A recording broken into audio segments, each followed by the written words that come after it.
ओम शांति। आज प्यारे मीठे भगवान की मीठी मुरली मंथन की डेट है 27 अप्रैल 2020। सबसे पहले तो कल संडे की अव्यक्त वाणी थी, किसी कारण से कल की वीडियो नहीं बन पाई। इसके लिए मैं आत्मा दिल से सभी से क्षमा मांगती हूँ। आज की वाणी को हम बहुत अच्छे मन से सुनते हैं। तो मीठे बाबा ने बोला, अपनी उन्नति के लिए रोज पोता मेल निकालो, सारे दिन में चलन कैसी रही चेक करो, यज्ञ के प्रति ऑनेस्ट रहे।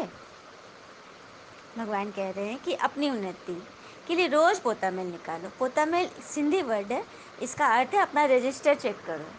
जैसे व्यापारी लोग रात के समय पूरा वही खाता चेक करते हैं ना, कितना मुनाफा कितना घाटा। उसी तरह से हमने सारे दिन में क्या क्या संकल्प किए, किससे हमारी आत्मा की कमाई हुई, किससे हम घाटा में पड़े, इसे चेक करो और चेंज करो।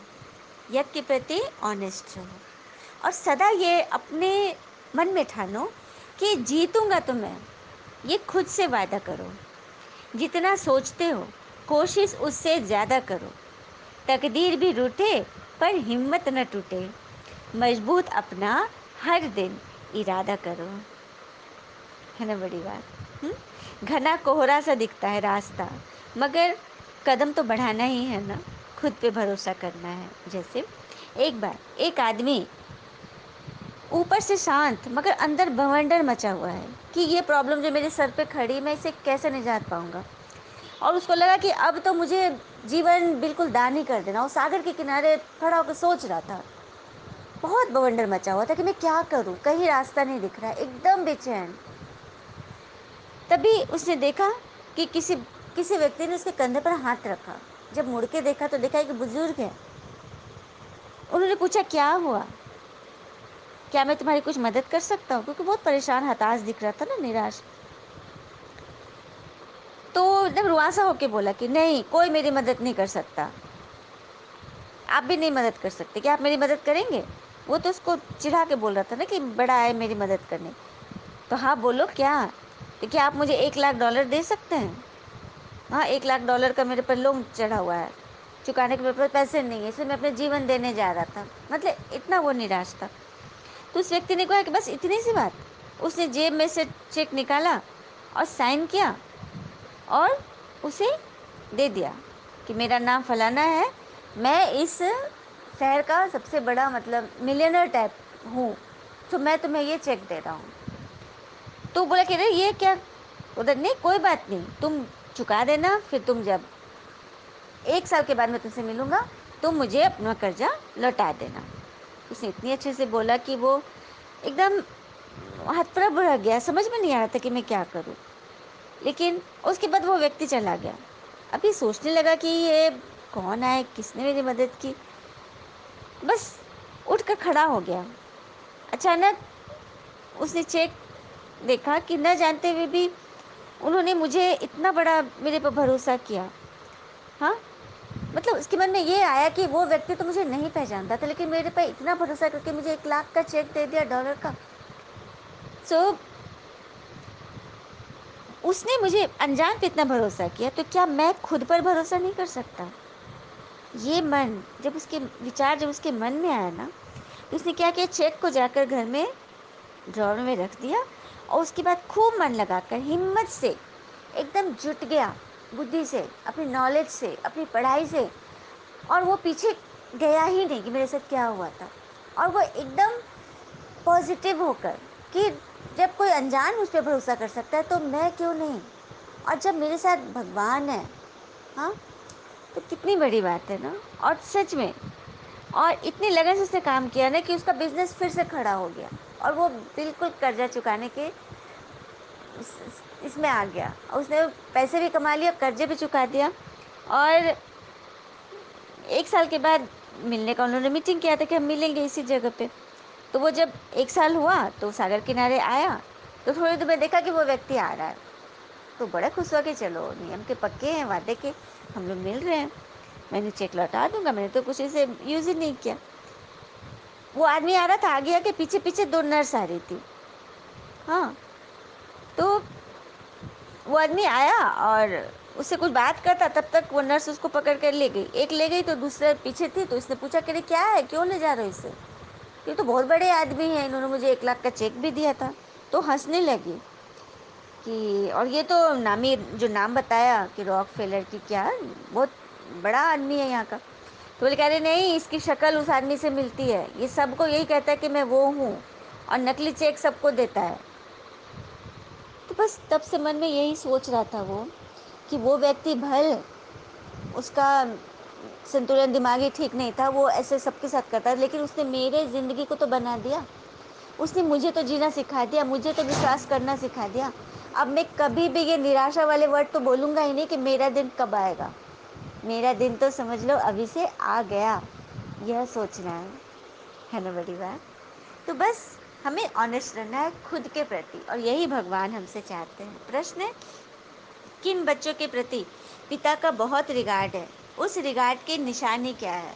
अब देखो देखो, हम चाहते हैं कि बड़े आदमी वीआईपी मेरा रिगार्ड करे, और यहाँ भगवान कर रहे हैं रिगार्ड, तो उसके लिए यदि छोटा सा कुछ मेहनत करना पड़े, थोड़ी सी, तो क्या हम नहीं करेंगे? चलिए सुनते हैं बाबा ने क्या कहा।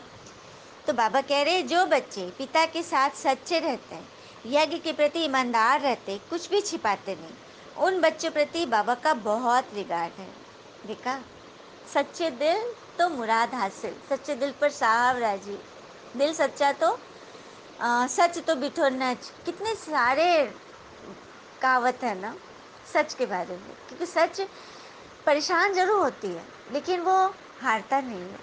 हुँ? तो हमें भगवान के साथ सच्चा रहना है, यज्ञ के प्रति, ब्राह्मण परिवार के प्रति, आत्माओं के प्रति।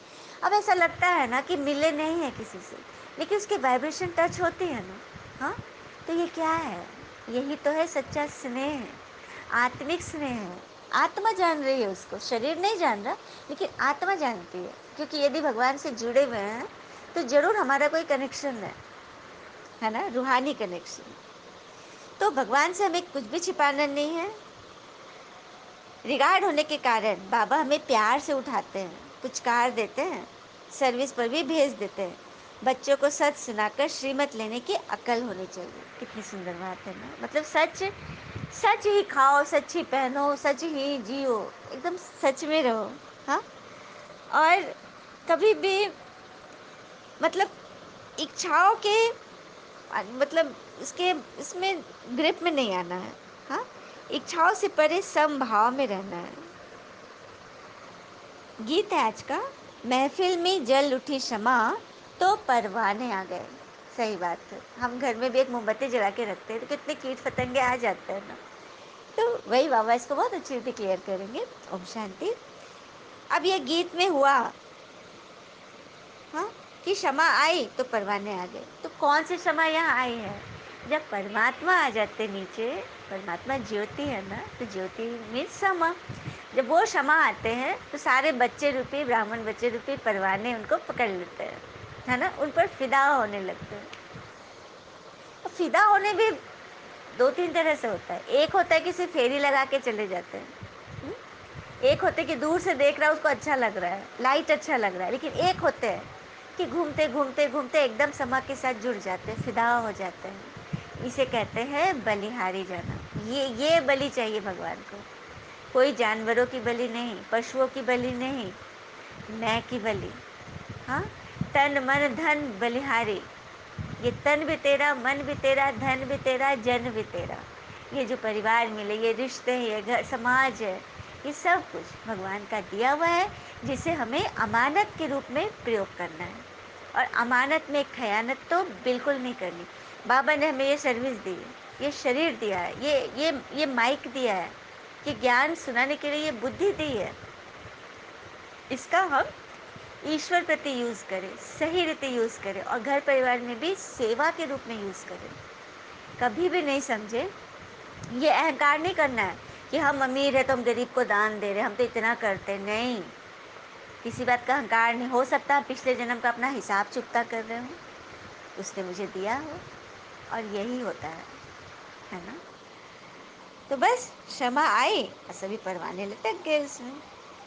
फिर बाबा आगे बोल रहे हैं कि अब बच्चों को मैंने परिचय दिया है, परंतु अपने को आत्मा समझ मुझे याद करोगे, क्योंकि मैं आत्मा का पिता हूँ, शरीर का नहीं। लेकिन इस समय है सभी पत्थर बुद्धि। आत्मा में बुद्धि है, ऑर्गन्स द्वारा पता पड़ता है आत्मा की बुद्धि पारस है या पत्थर है। तो सारा मदार आत्मा पर है। जब आत्मा में टिकोगे ना, तो सारा कुछ क्लियर, क्रिस्टल की तरह क्लियर हो जाएगा। फिर बाबा कह रहे हैं, कायदे से चलन चलनी होती है, अनाड़ियों मिसल नहीं। रोजाना अपना पोता मेल नहीं संभालेंगे तो तुम्हारी उन्नति नहीं होगी। हाँ, अपनी उन्नति के लिए हमें किस तरह से अपने को संभालना है। एक लकड़हारा था, उसने बहुत अच्छा था, सबके साथ अच्छा व्यवहार करता था, बहुत मीठा था, एकदम सज्जन पुरुष था। लेकिन लोग उसका मजाक उड़ाते थे, उसकी वैल्यू नहीं देते थे, तो बड़ा निराश होता था। एक दिन उसे एक संत उसके गांव में आया, तो उसने संत से पूछा कि मैं तो सबका भला चाहता हूँ, सबके लिए अच्छा करता हूँ, लेकिन लोग मेरी वैल्यू नहीं लगाते, मतलब मुझे समझते नहीं, मैं बड़ा दुखी रहता हूँ। तो संत ने बोला कि मेरे पास तुम्हारे इस समस्या का हल है। तो हाँ बताइए। तो ये लो, उसने अपनी झोली में से एक अंगूठी दी उसे और कहा कि जाओ, इसे मार्केट में जाना, बाजार में, और सबको दिखाना। हाँ, सब बड़े बड़े वीआईपीज के पास जाना, व्यापारी, जौहरी, मजदूर, मतलब जो तुम्हें मिलेंगे उनके पास जाना, और इसकी कीमत पूछना कि कौन इसका कितना कीमत लगाएंगे। लेकिन बेचना नहीं, मुझे आके दे देना, तुम्हें सिर्फ दाम इसका आंकना है, कितने लोग कहते हैं बताना मुझे। वो चल दिया। चलते चलते उसे रास्ते में एक मजदूर मिला। मजदूर को वो अंगूठी दिखाई, तो मजदूर बोला कि ये तो ऐसे ही मामूली शीशा लग रहा है, मेरे किसी काम का नहीं है। उसने कोई मोल नहीं लगाया। फिर कुछ आगे बढ़ा तो एक व्यापारी मिला, उसने इसके 1000 सिक्के लगाया, ये सुंदर पत्थर लग रहा है, कीमती लग रहा है। फिर उसने सुनार को दिखाया, सुनार ने उसकी 1 लाख मुहर की उसकी वैल्यू लगाई। थोड़ा और आगे चला तो उसे एक जौहरी मिला। उसने जब इस पत्थर को देखा तो बोला कि ये पत्थर तो अनमोल है, इसका कोई कीमत लगा ही नहीं सकता, मेरे पास, मैं तो इस काबिल नहीं हूँ। और वो जैसे जैसे उनकी बोली सुन रहा था ना, ये चौंक रहा था कि क्या है मतलब इस पत्थर में। फिर वो, उसको तो बेचना था नहीं, उसने ले जाकर संत को दिया। संत ने पूछा कैसे कैसे क्या, सारा बात बताया। तो बोला कि तुम्हारे सवालों का यही जवाब है। हाँ, सच तो यह है कि इस दुनिया में कोई भी किसी का मूल्य नहीं लगा सकता, हम खुद ही अपना मूल्य लगाएं। हाँ, जैसा सोचेंगे वैसा ही हम बनते जाएंगे, क्योंकि कहते हैं ना, यथास्थिति वैसी ही परिस्थिति। यदि बार बार हम निराशा के ही भंवर में फंसते जा रहे हैं तो आशा की कोई किरण नहीं निकलेगी, तो हम खुद ही अपने लिए गड्ढा खोद रहे हैं। तो अपना मूल्य खुद लगाना। और कहते भी ना, जो कीमती चीज़ होती है उसे लोग नहीं खरीद पाते, उसके बारे में कहते हैं खट्टे अंगूर, अंगूर खट्टे वाली कहानी सुनी थी ना, तो वही बात है। आप सच्चे हो रहे हो, आप ईश्वर से सुन रहे हो, आप अपने जीवन को अच्छा बना रहे हो, और दुनिया के लोग नहीं जान रहे हैं, वो अपने उसी तरह से मायावी नशे में मस्त है, तो वो आपकी क्या वैल्यू लगाएंगे। हाँ, और आप मान की इच्छा क्यों कर रहे हो। हुँ? मान की इच्छा छोड़ दो तो मान परछाई के रूप में आपके पीछे आएगी, यह बाबा की गारंटी है। लेकिन बच्चे करे तब तो, है ना बड़ी बात। फिर आगे बोल रहे बाबा, माया अच्छा ही वार करती है, बड़ी युद्ध चलती है, बॉक्सिंग होती है ना, बहुत होशियार जो होते हैं उनकी ही बॉक्सिंग होती है, फिर भी एक दो को बेहोश कर देते हैं। बाबा ने कहा ना, जो बहुत होशियार होते हैं, जो साल 2 साल चल के बहुत अच्छी रीति ज्ञान में माउंट आबू मिलन बना के आगे, मतलब सब कुछ बढ़िया है, लेकिन देखो माया के चक्कर में फंस जाते हैं, बॉक्सिंग है, रिंग में बेहोश हो जाते हैं। हाँ, कहते हैं ना, जब माया के तूफान आते हैं तो यह होता है। तो कई हैं जो जो सच लिखते हैं, बाबा को सच बताओ, सच्चे दिल पर साहब राजी है ना। फिर आगे बोल रहे बाबा कि जो अच्छे होते हैं उनको ऑलराउंडर सर्विस पर भेज देता हूँ, बस दे अहंकार आया तो माया का थप्पड़ खाया। सही बात है, कई आत्माएं बड़ी सर्विस कर रही हैं, लेकिन जैसे दे अहंकार आया, किसी आत्मा के इन एंड आउट में फंस गए, तो लगा माया का थप्पड़, यह गिरा कि वो गिरा। होता है ना। तो तुम सभी पुरुषार्थी हो, तो तीव्र पुरुषार्थी बनो, अर्थात पिछला सेकंड से हमारा आगे वाला सेकंड बेहतर हो। और पिछले सेकंड पे कुछ बुरी घटना भी हो गई, बात हो गई, परिस्थिति आ गई, उसको फ़ौरन फुल स्टॉप लगाओ, बिंदु लगाकर समाप्त करो। ये है तीव्र पुरुषार्थ। लेकिन माया ने तो बिल्कुल ही तुक्ष बुद्धि बना दिया है, तो तुम्हें स्वच्छ बुद्धि बनना है। हाँ, असुर और देवता में रात दिन का फर्क है। कितना मारा मारी झगड़ा लगा पड़ा है, खूब तैयारियां हो रही है। बाबा आज के समय प्रमाण बता रहे हैं कि किस तरह से आज प्रकृति की जो हलचल है, वो प्रकृति की स्थिति किसने तैयार की, किसने बनाया?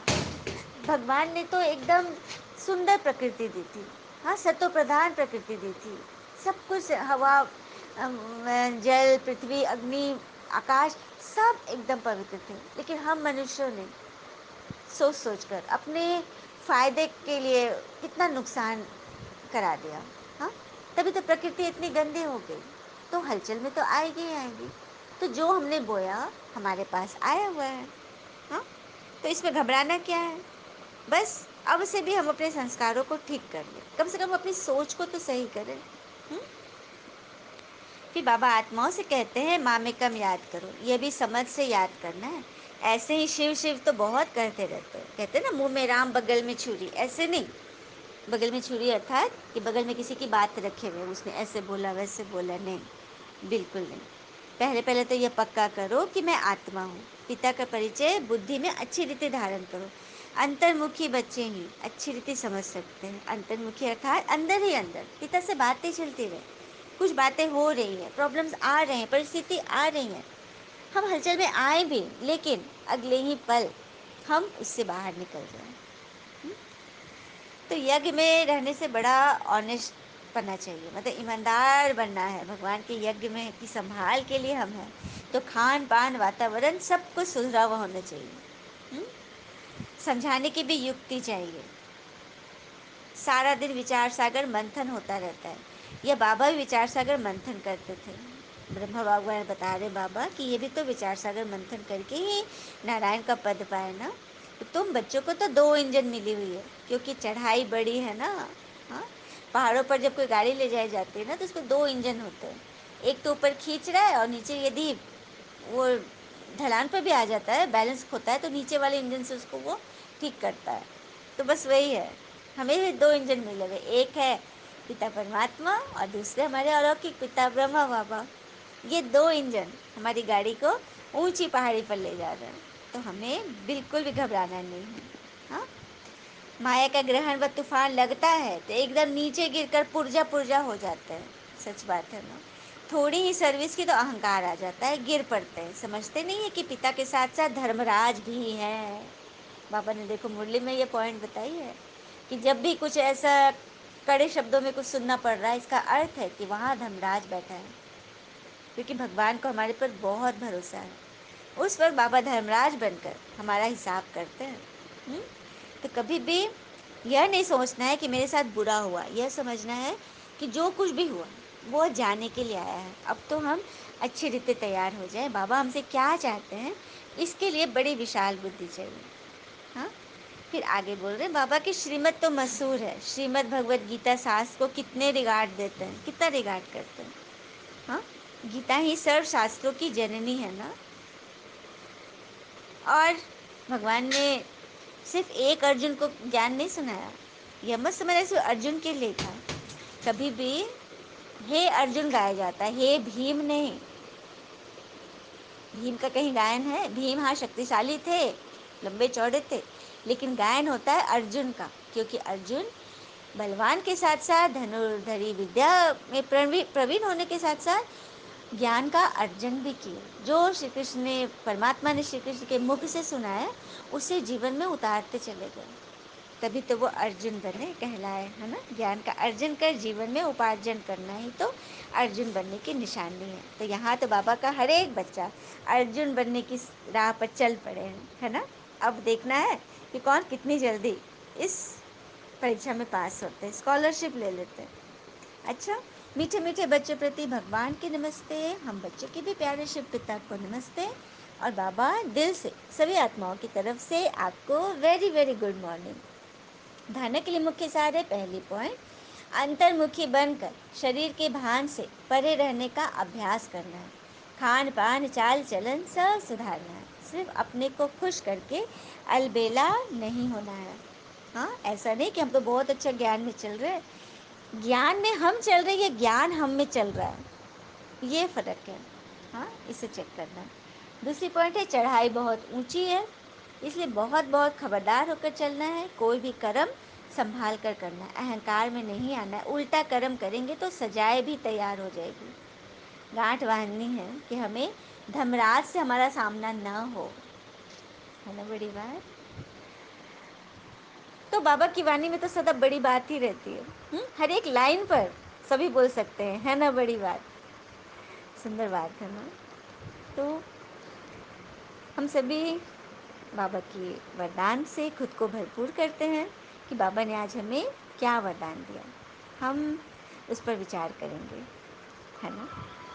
तो इसके लिए मन को शांत कर लें।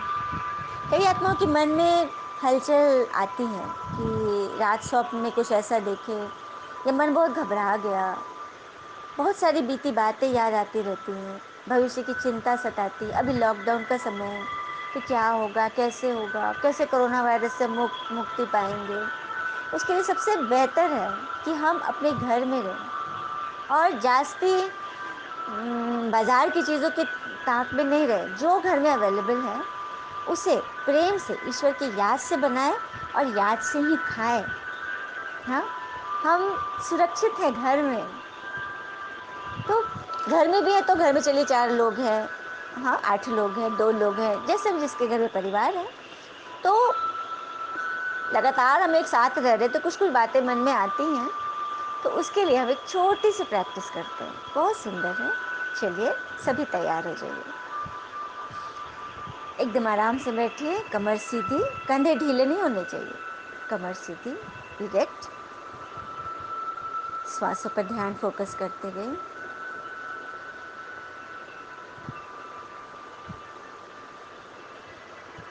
निरंतर श्वासों के द्वारा हम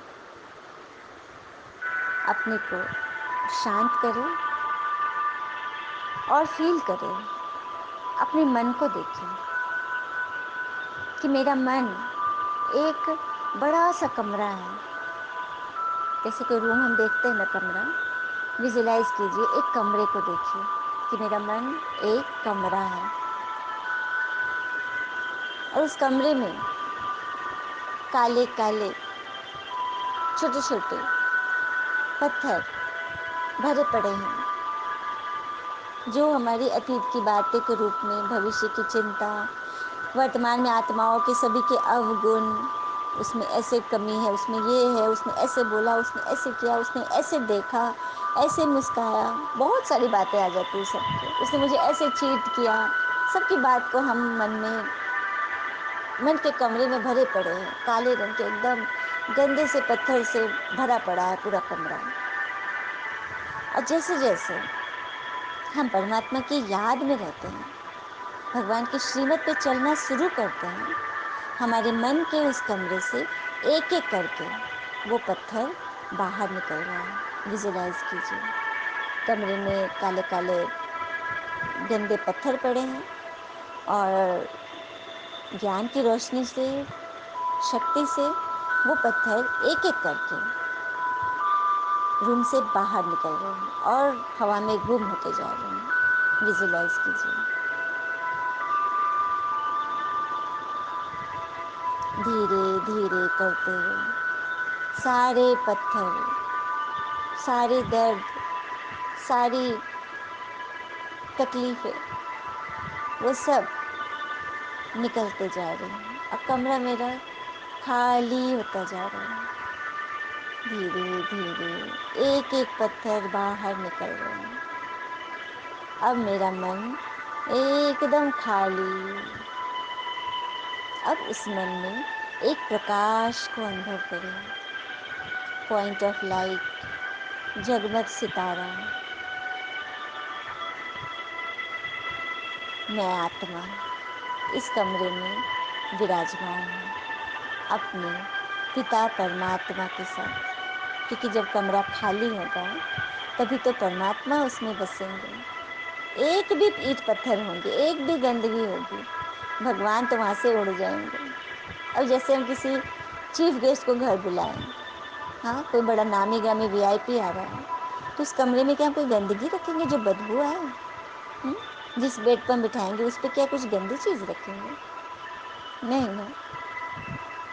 तो जब मनुष्य का हम इतना ध्यान करेंगे, यहाँ भगवान है और हमें पता है हमारा मन ही उनका घर है, तो उसमें हम कैसे कोई बात रख सकते हैं? और एकदम युक्ति से हमें चलना है, मीठे से चलना है, परिवार में सहयोग से चलें, क्योंकि ये परिवार ही है जो हमें सहयोग देंगे, हमारा मान बढ़ाएंगे, हमारे सुख दुख, तकलीफ़ में, तबीयत खराब में ये परिवार ही तो मदद करता है। हाँ, हर तरह से ये हमारे सहयोगी हैं, इन्हें बहुत प्यार से लेके चलना है। और आत्मा और परमात्मा का निवास स्थान हो जाए मन में, तब तो मन में कोई दर्द टिक ही नहीं सकेगा। हाँ, हलचल आएंगी, पत्थर आएंगे, लेकिन हम याद से उसे हटाते जाएंगे। है ना अच्छी प्रैक्टिस? तो चलिए, हम आत्मा भी है मन में, परमात्मा भी है। अब बाबा के वरदान को भी ले लेते हैं, और सिर्फ वरदान चारों तरफ से घूमता रहे मन में, है ना, याद कर लें। बाबा ने बोला, कर्म भोग रूपी परिस्थिति की आकर्षण को भी समाप्त करने वाले संपूर्ण नष्टो मोहा भव। कर्म भोग रूपी आकर्षण को भी, परिस्थिति के आकर्षण को भी समाप्त करने वाले संपूर्ण नष्टो मोहा भव।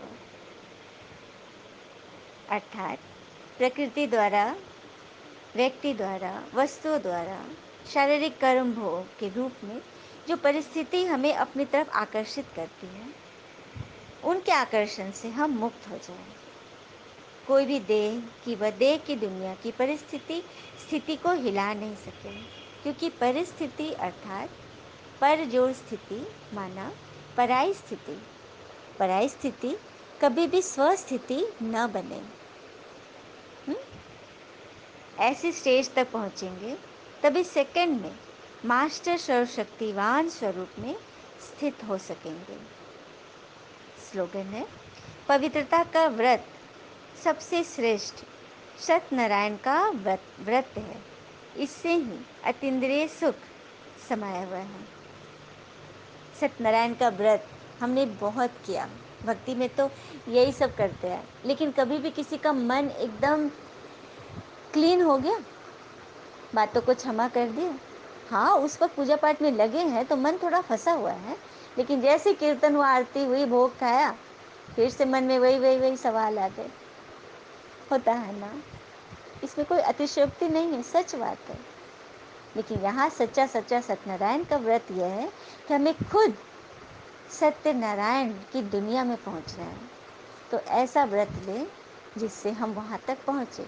तो पवित्रता का व्रत, मन वचन कर्म से सदा पवित्र रहें, किसी को भी दुख देने की बात तो सोचे ही नहीं, अतीत की बातों में न फंसे, जो हुआ होना था, ड्रामा का पार्ट था, हर सेकंड से हमारा आगे वाला सेकंड अच्छा हो, इस पर हमें चलना है। बाबा भी हमसे यही चाहते हैं। अच्छा, ओम शांति। शुक्र मीठे बाबा, वो बाबा के प्यारे प्यारे बच्चे। Thank you Baba.